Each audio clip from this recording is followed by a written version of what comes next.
Bismillahirrahmanirrahim. Assalamualaikum warahmatullahi wabarakatuh.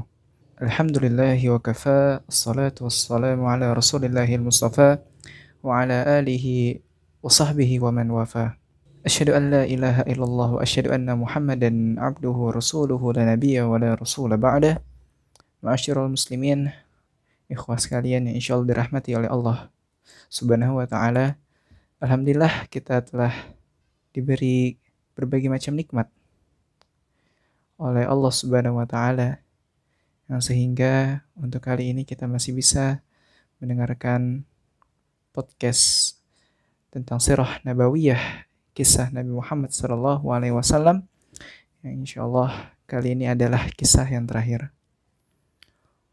Tentunya salawat dan salam selalu kita haturkan kepada baginda Nabi besar Muhammad sallallahu alaihi wasallam yang insyaallah kita sebagai pengikutnya senantiasa mengikuti sunnah-sunnahnya, istiqamah di jalan Islam, sehingga mendapatkan syafaat dari beliau di yaumil akhirat kelak.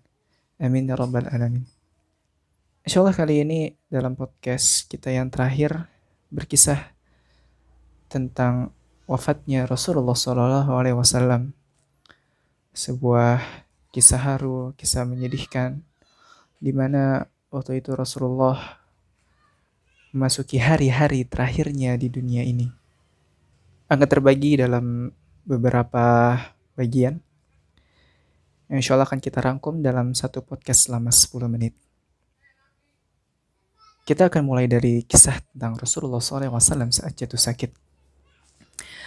Dari Ibnu Mas'ud radhiyallahu an bahwasannya dia berkata, ketika ajal Rasulullah SAW sudah dekat, Rasulullah mengumpulkan kami di rumah Aisyah radhiyallahu anha. Kemudian Rasulullah memandang kami sambil berlinang air matanya lalu bersabda, "Marhaban bikum. Semoga Allah menjamkan umur kamu semua. Semoga Allah menyayangi, menolong, dan berikan petunjuk kepada kamu. Aku berwasiat kepada kamu agar bertakwa kepada Allah. Sungguhnya aku adalah sebagai pemberi peringatan untuk kamu. Janganlah kamu berlaku sombong terhadap Allah. Allah berfirman, kebahagiaan dan kenikmatan di akhirat kami jadikan untuk orang-orang yang tidak ingin menyombongkan dirinya dan buat kerusakan di muka bumi. Dan kesudahan surga itu bagi orang-orang yang bertakwa." Kemudian kami bertanya, "Bilakah ajal Rasulullah ya Rasulullah?" Rasulullah menjawab, "Ajalku telah hampir dan akan pindah ke hadirat Allah, ke Sidratul Muntaha dan ke Jannatul Ma'wa serta ke Arsyilah." Kami bertanya lagi, "Siapakah yang akan memandingkan Rasulullah ya Rasulullah?" Rasulullah menjawab, "Salah seorang ahli bait." Kami bertanya, "Bagaimana nanti kami mengafani Rasulullah ya Rasulullah?"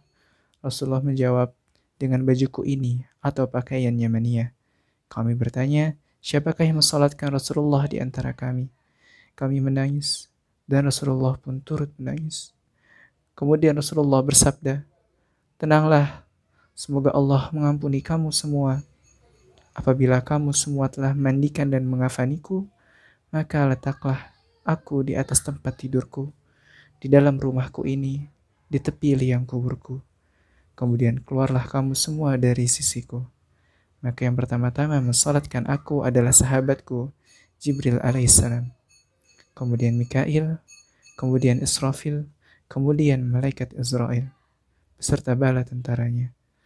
Kemudian masuklah kamu dengan sebaik-baiknya. Dan hendaklah yang mulai salat adalah kaum lelaki dari pihak keluargaku, kemudian yang wanita-wanitanya, dan kemudian kamu semua. Malaikat maut datang bertemu. Esoknya yaitu pada Senin, Allah mewahyukan kepada malaikat maut supaya turun ke bumi menemui Rasulullah sallallahu alaihi wasallam dengan berpakaian sebaik-baiknya. Allah menyuruh malaikat maut mencabut nyawa Rasulullah SAW dengan lemah lembut. Seandainya Rasulullah menyuruhnya masuk, maka dia dibolehkan masuk. Tetapi jika Rasulullah tidak mengizinkannya, dia tidak boleh masuk, dan hendaklah dia kembali saja. Maka turunlah malaikat maut untuk menunaikan perintah Allah Subhanahu wa taala. Dia menyamar sebagai seorang biasa. Setelah sampai di depan pintu tempat kediaman Rasulullah, malaikat maut pun berkata, "Assalamualaikum wahai ahli rumah kenabian. sumber wahyu dan risalah. Fatimah pun keluar menemuinya dan berkata kepada tamunya, "Wahai Abdullah, hamba Allah, Rasulullah sekarang dalam keadaan sakit."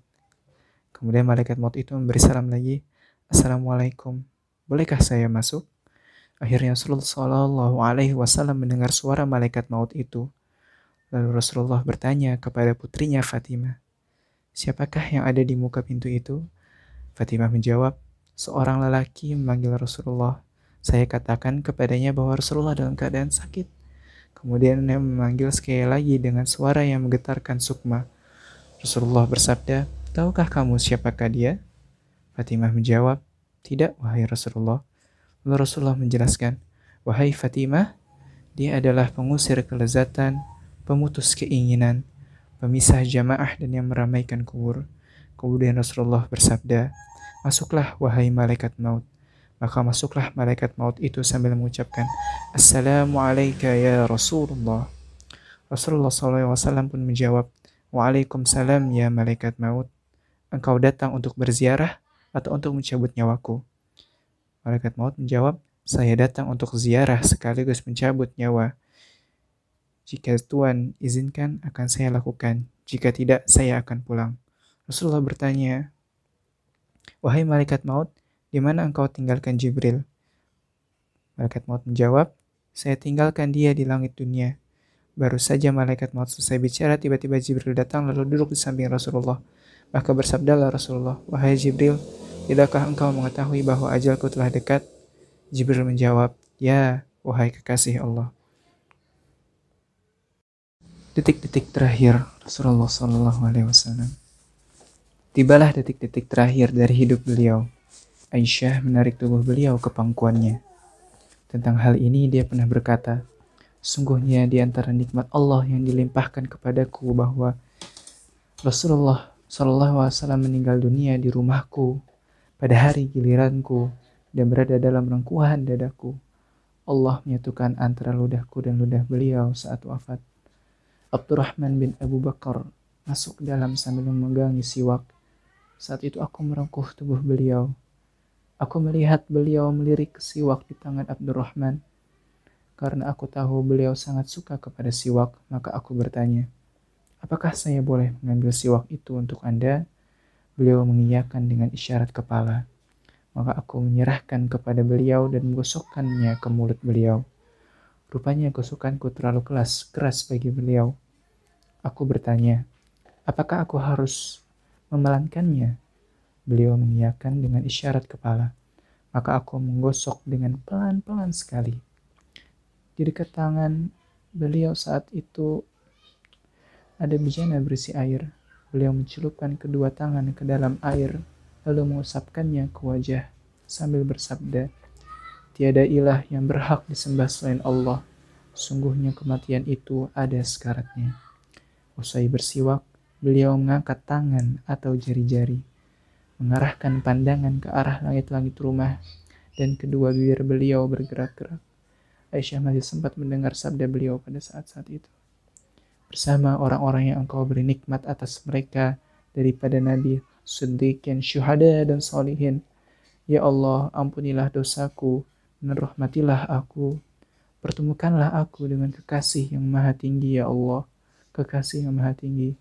Kalimat yang terakhir ini diulang hingga 3 kali, yang disusul dengan tangan beliau yang melemah. Inna lillahi wa inna ilaihi raji'un. Beliau telah berpulang kepada kekasih yang maha tinggi. Hal ini terjadi saat pagi sudah terasa panas.